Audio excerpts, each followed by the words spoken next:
अस्सलाम वालेकुम स्टूडेंट्स। आज का जो आर्टिकल हम स्टार्ट करने जा रहे हैं वो बेटा आपके पास है क्लास 10 का unit number 11 that is sound. Sound basically क्या चीज होती है बेटा? लेट्स से फॉर एग्जांपल अगर आप किसी भी व्हाइट बोर्ड को स्ट्राइक करें या फिर आप किसी भी बॉडी को स्ट्राइक करते हैं तो उससे एक आवाज प्रोड्यूस होती है। अब जो मैं बोल रहा हूं बेटा तो मेरी आवाज भी आपकी तरफ पहुंच रही है, तो इसका मतलब ये हुआ कि साउंड एक एनर्जी की फॉर्म है जो कि एक जगह से दूसरी जगह क्या कर रही है, ट्रैवल कर रही है। अब जो ये ट्रैवल आपके पास हो रही है इसका मतलब क्या हुआ कि मेरी आवाज आपकी तरफ जो पहुंच रही है वो कैसे पहुंच रही है। बेटा मैं जब बोल रहा हूं या कोई भी इंसान बोलता है तो जो वोकल कार्ड्स है वो कॉन्टिन्यूसली वाइब्रेट कर रहे होते हैं, तो जिस वाइब्रेशन की वजह से एक खास फ्रीक्वेंसी के साथ आवाज प्रोड्यूस हो रही होती है। अब अगर ये आवाज आगे ट्रांसफर हो रही है तो दूसरा रिसीवर एंड के ऊपर उसको रिसीव कैसे करता है। अब आप जो मेरी आवाज सुन रहे हैं तो इसका मतलब ये है कि आपके जो ईयर ड्रम है वो भी एक खास फ्रीक्वेंसी के साथ ऑसिलेट किए जा रहे हैं।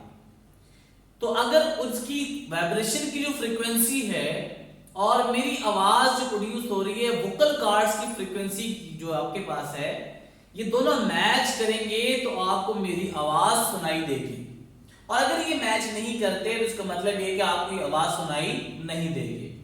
इसका मतलब ये हुआ कि साउंड एक एनर्जी की फॉर्म है जो कि एक in the form of waves travel करती है एक जगह से दूसरी जगह। अब जो प्रोडक्शन की बात आती है कि हम साउंड को कैसे प्रोड्यूस करते हैं, तो बेटा फॉर एग्जांपल आपने किसी भी बॉडी को स्ट्राइक किया है, तो अगर आपने सॉलिड को स्ट्राइक किया तो सॉलिड के अंदर एक एटम्स मौजूद होते हैं, वो एटम्स की वाइब्रेशन की वजह से साउंड प्रोड्यूस हो रही होती है।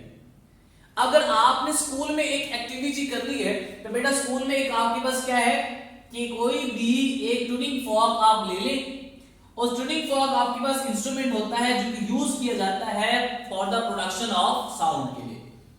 इस ट्यूनिंग फॉर्क का बेटा एक यू शेप और एक बेटा ये स्टैंड आपके पास है। ये जो प्रॉन्ग्स आपको नजर आ रहे हैं बेटा, ये अगर आप इस प्रॉन्ग को एक रबर हैमर के जरिए से स्ट्राइक करेंगे तो आपको एक आवाज सुनाई देगी। तो ये आवाज बेसिकली क्यों सुनाई देती है कि देखिए यही मेटल प्रॉन्ग्स आपके वाइब्रेट करेंगे।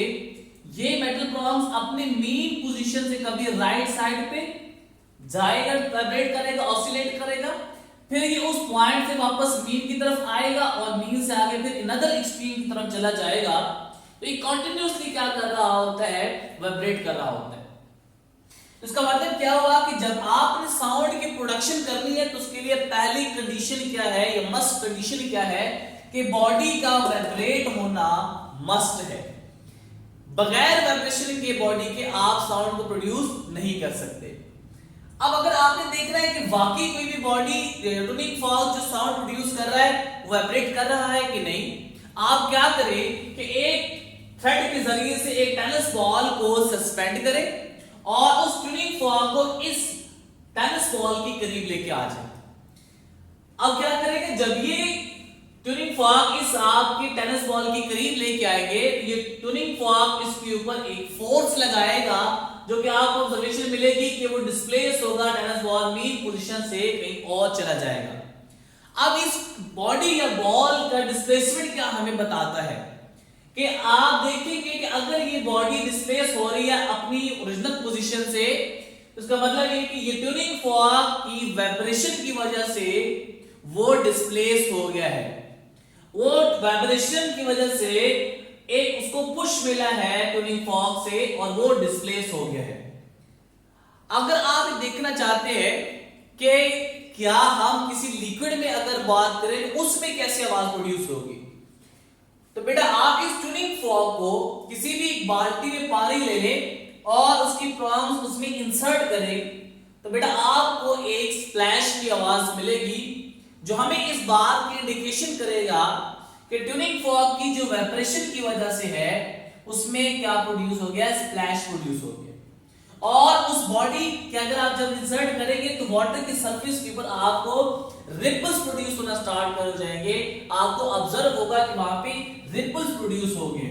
उसका मतलब ये हुआ कि इन तीनों एक्टिविटी से हमें ये पता चला कि अगर बॉडी की साउंड की बात करेंगे या साउंड की प्रोडक्शन की बात करेंगे तो उस बॉडी का वाइब्रेट होना मस्ट है। प्रोडक्शन ऑफ साउंड के लिए मस्ट कंडीशन है कि वो वाइब्रेट लाजमी करनी चाहिए। देखिए बेटा, अगर आप ये एक्टिविटी समझ आ गई आपको, तो बेटा अगर आप एक और एक्टिविटी करें कि अगर मैं बोल रहा हूं तो क्या वैक्यूम में साउंड ट्रैवल कर सकती है। अगर नहीं ट्रैवल कर सकती तो कोई और मीडियम अगर रखेंगे तो वाकई उस मीडियम में वो ट्रैवल करेगी या नहीं। तो ये एक शॉर्ट क्वेश्चन बनता है कि prove that sound required medium for their propagation. तो उसके लिए आपकी बुक में एक एक्टिविटी 11.2 है। एक आपने जार लिया हुआ है, उसमें आपने एक इलेक्ट्रिक बेल जो है उसको इंसर्ट किया हुआ है, सस्पेंड किया हुआ है। उस इलेक्ट्रिक बल्ब को आपको एक पावर सप्लाई हम प्रोवाइड कर रहे हैं। अब इस बेल जार के अंदर आपने पहले क्या किया हुआ है कि एक हवा को आपने इंसर्ट किया हुआ है, उसको क्लोज किया हुआ है। ये आपका एपरेटस है। अब यहां पे एक वैक्यूम पंप लगा हुआ है जिसके जरिए से आप अपनी मर्जी से उस हवा को या एयर को उससे बाहर निकाल भी सकते हैं और उसका एयर आप इंसर्ट भी कर सकते हैं। तो आप पहले क्या करें कि पावर सप्लाई को ऑन करें जरा। जब पावर सप्लाई आप ऑन करेंगे, आपका वैक्यूम पंप क्लोज है, तो आपको ऑब्जर्वेशन मिलेगी, आपको एक मैक्सिमम इंटेंसिटी के साथ उस इलेक्ट्रिक बेल की आवाज सुनाई देगी। अब हम क्या करें, इस वैक्यूम पंप के जरिए से यहां से एयर के मॉलिक्यूल्स आप क्या करते हैं, बाहर लगाना स्टार्ट करते हैं, यानी उससे पंपिंग आउट करना स्टार्ट करते हैं एयर को। तो आपको आवाज की जो इंटेंसिटी है वो ऐसा ऐसा क्या होती जाएगी, कम होना स्टार्ट हो जाएगी। और एक टाइम ऐसे आएगा कि जैसे हवा बाहर निकलती जा रही है तो आवाज की इंटेंसिटी और डिक्रीजमेंट हो जाएगी। एक स्टेज ऐसा आएगा कि सारी हवा जब बाहर निकल जाएगी तो आपकी जो साउंड यहां पे सुनाई दे रहे थे इलेक्ट्रिक बल्ब का, वो सुनाई देना बंद हो जाएगा। अब आप क्या करें, इसी वैक्यूम पंप के जरिए से आप हवा को आप बजाय पंपिंग आउट करने की आप क्या करें, एयर बैक इंसर्ट करना स्टार्ट कर दें। पंपिंग इन करना स्टार्ट करने से क्या होगा कि जब आप थोड़ी सी एयर इसमें इंसर्ट करेंगे तो आवाज की इंटेंसिटी ऐसा से आपको सुनाई देना स्टार्ट हो जाएगी। आप मजीद इसमें एयर इंसर्ट करें तो आप इलेक्ट्रिक बल्ब की इंटेंसिटी और बढ़ती जाएगी। जब ये जार फेड हो जाएगा, फुल हो जाएगा उस एयर से दोबारा, तो आप ऑब्जर्वेशन मिलेगी आपको कि जितनी इंटेंसिटी पहले स्टेज में मिल रही थी उतनी इंटेंसिटी अब आप इसकी दोबारा मैक्सिमम हो गई है। तो इससे हमारे पास कंक्लूजन क्या आया कि जब हमने इसके अंदर हवा को रखा हुआ था, फुल रखा हुआ था एयर को, तो उस टाइम उसकी इंटेंसिटी क्या थी, मैक्सिमम थी। जैसे जैसे हवा का आपकी मिकदार कम होने स्टार्ट हो गई तो इंटेंसिटी क्या हो गई, कम हो गई। जब बिल्कुल हवा इससे बाहर निकाल दी गई तो हवा निकालने की वजह से उसकी रैंक बल की इंटेंसिटी बिल्कुल डेड हो गई। इसका मतलब ये है कि जब मीडियम प्रेजेंट था, हवा प्रेजेंट थी इसके अंदर, तब हमें आवाज सुनाई दे रही थी।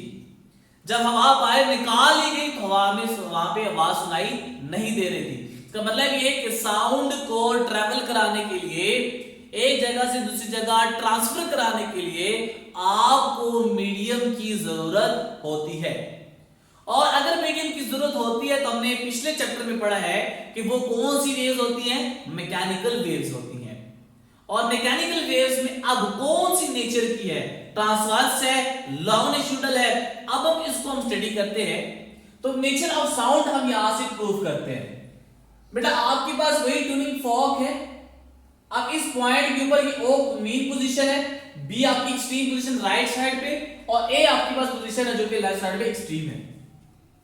अब आप क्या करें कि इसको आप एक हैमर के जरिए से यहां पे हिट करें, फोर्स लगाएं। याद रखिए जब आपने फोर्स नहीं लगाई थी उस टाइम एयर के मॉलिक्यूल्स कुछ इस तरह के मौजूद थे उसकी सराउंडिंग में। जब आपने फोर्स लगाई तो ट्यूनिंग फॉर्क अब आपके पास डिस्प्लेस होगा, मीन पोजीशन से ओ की तरफ मूव करेगा, वाइब्रेट करेगा। तो जब वाइब्रेट करेगा तो उसकी करस्पॉन्डिंग जो एयर के जितने भी मॉलिक्यूल्स है वो उसके ऊपर क्या लगाएगा, फोर्स लगाएगा। ये मॉलिक्यूल्स नेक्स्ट मॉलिक्यूल्स के ऊपर फोर्स लगाएगा, तो वो क्या हो जाएगा, आपस में मॉलिक्यूल्स की जो स्पेसिंग थी वो डिक्रीज होना स्टार्ट कर जाएगी, कंप्रेस होना स्टार्ट हो जाएंगे, नजदीक तरीन आ जाएंगे, और कहीं भी मॉलिक्यूल्स उसकी आप देखेंगे तो वो क्या हो जाएंगे, दूर हो गए थोड़ा सा। अब चूंकि वो वाइब्रेट कर रहा है तो उसने वापस भी आना है मेन पोजीशन की तरफ, तो जब ये बी से दोबारा ओ की तरफ आएगा तो क्या हो जाएगा कि जितना भी मॉलिक्यूल्स आपस में करीब आए थे वो दोबारा किस स्टेट में चले जाएंगे, अपने मेन पोजीशन की तरफ जाएंगे, इक्विलिब्रियम की तरफ जाएंगे और रिलैक्स स्टेट की तरफ चले जाएंगे।